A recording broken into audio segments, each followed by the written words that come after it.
This is a diffraction grating, a really neat little sciencey tool that lets you split light into its spectra, which looks really cool when you're looking at LEDs because you can see the spectral differences.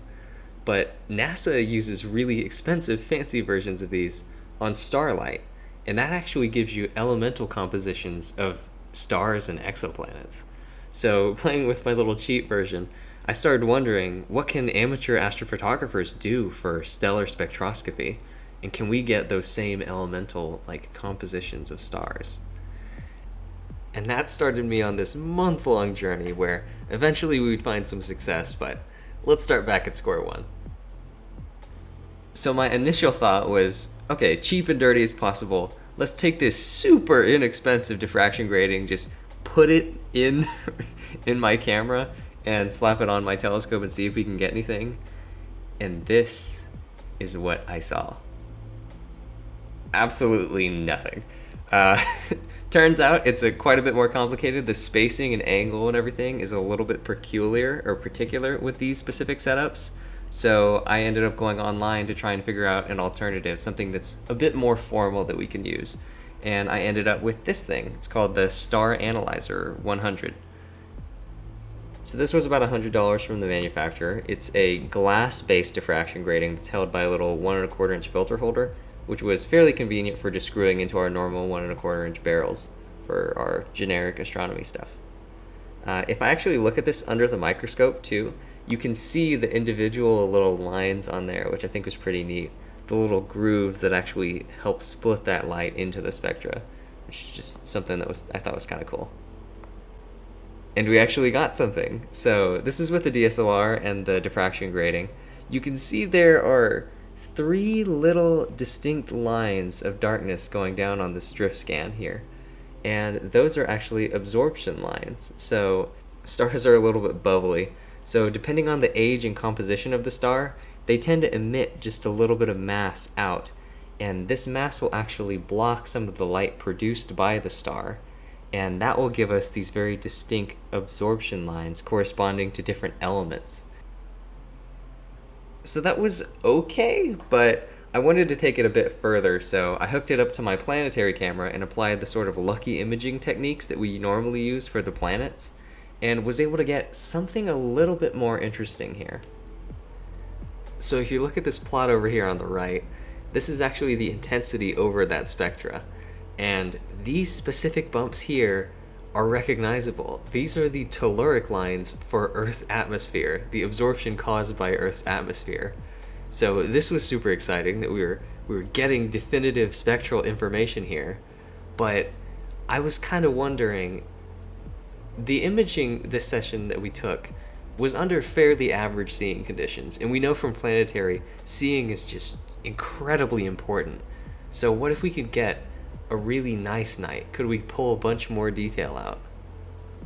And so it took a while, but I got an amazing night with some amazing data. So this is our best data of the night, and you can just see so many little individual features, and you can look at all the telluric lines lining up really nice and repeatable right there, which was awesome. So I wanted to get this process to actually pull out individual elemental information aside from the telluric lines. But up until now, I had basically just been using ImageJ, which is this really great but super generic software. And I started looking for some more purpose-built software that would help me sort of align and identify some of these features. And that's when I found RSpec, which is a stellar analysis software that has fairly good documentation. It's run by a guy named Tom Fields of Field Tested Systems. And this is where I do want to disclose that I believe he works with the manufacturer of Star Analyzer, and he did reach out to me. He seems like a helpful guy, but not sponsored, no relation, but I have talked to him before. But getting into our actual data analysis here, there's a lot of different steps that we go through here to sort of benchmark and then process a bunch of the curves. I'm not going to go into full details on the process here, but we end up with some really nice spectral curves and a little baseline to compare against. So our 5 stars here are Vega, Antares, Alioth, Arcturus, and Eltanin. They're all pretty bright. I didn't want to go too low on magnitude because it makes things a little bit more difficult, but on all of these spectral curves, we have really good alignment with the baseline. You don't necessarily want to look at the magnitude at any given spot, but you do want to look at the features and see whether they match in terms of wavelength, and they absolutely do. Looking at Alioth and Vega together, you can tell that these are absolutely the same kind of star, and those very specific, very, very intense absorption lines are characteristic of hydrogen. So all of these thus far have been absorption lines, but the stuff that you normally hear about in science class is probably going to be emission lines. So can we see any of those out in the solar system? Or just space it broad? And the answer is yes. There are these very specific kinds of stars called Wolf-Rayet stars that are super massive and close to the end of their life, that are just spewing out some extra additional elements there. You'll see excitations of helium and carbon, which is not very characteristic of any normal stars, but there are a couple available. They're a little bit dimmer, but I wanted to give my try at trying to find one of these guys. And it took a little bit of star hopping, which oddly feels weird to me. I know that sounds a little bit strange being an astronomy guy, but we found it.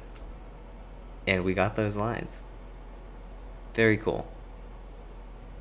And then I also couldn't help it, but I wanted to go see Jupiter as well, just to see if I could see any difference in the moon's emission lines. And there are some faint differences there, but nothing really to speak about. Maybe something to look at for another time. Planetary spectra. But this was a neat little project. I've kind of been talking about this for forever, so thanks for hanging in there waiting for it, guys.